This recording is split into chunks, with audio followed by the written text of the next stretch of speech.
How do you see the industry and living up to IMO and Maersk's plans for delivering new ships that are non-fossil fuel based? Thank you for your comment and question.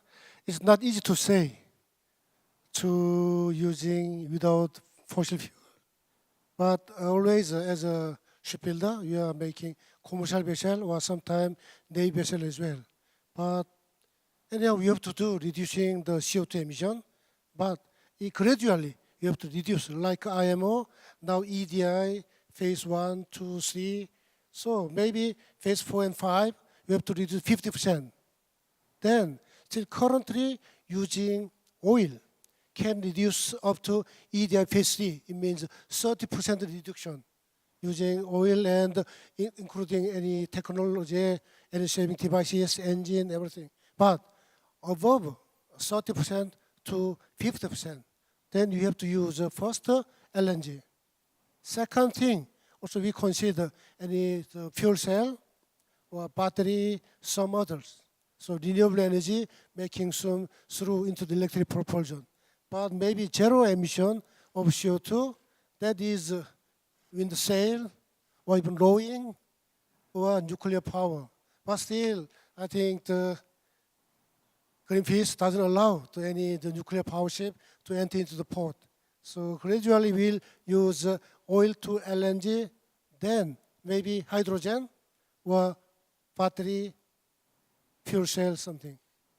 It's our, not only the DSME, but all Korean shipyard to introducing for nearby several decades. Thank you.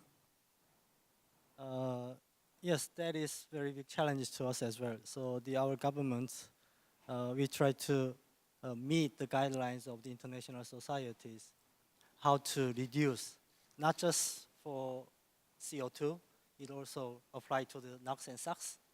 So that kind of the contamination should be removed, not just in the Arctic, in the entire globe.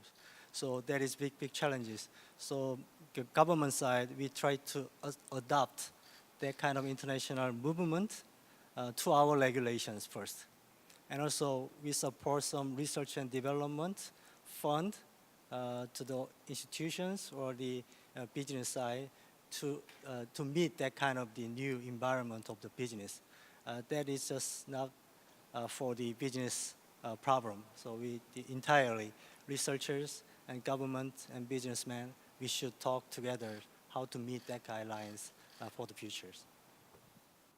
Hello everyone, my name is Stanislav Xenofontov. I'm a research fellow at the Korean Polar Research Institute, and I represent indigenous communities of Siberia. I'm curious about the development and opening up of Northern Sea route. I know it's great for trade and for economic benefits, but I'm curious about the negative impacts of this development for Arctic fragile ecosystems and indigenous communities and their traditional lifestyle. Thank you.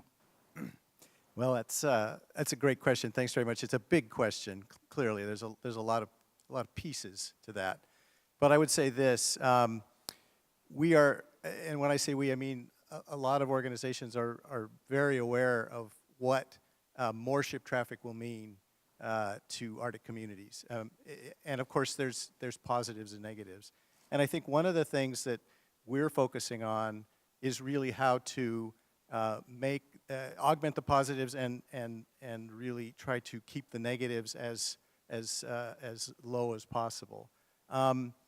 So one thing that I think has been a really exceptionally good development in terms of Arctic shipping has been the effort at the IMO to ban the use of heavy fuel oil. Heavy fuel oil is particularly noxious.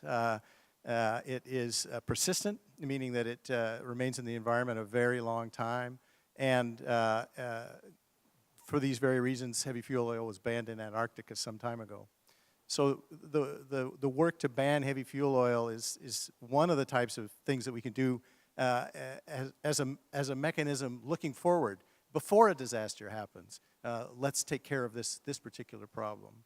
Now, of course, the other thing about more traffic and more activity in the Arctic is that it does affect communities, simply because it brings more people and more scrutiny and more tourism and all of those things. Some communities are going to welcome this. They're going to welcome the potential economic opportunities. Some communities are going to really desire that that not happen to them. And I think that's important. What that very clearly points to the importance of is that these communities and indigenous tribes and indigenous peoples themselves have a voice. And they are able to say, we don't want this for our community, and that they should have the final word. I mean, that's a really key element to all of this. I think, and finally I'll just say this, that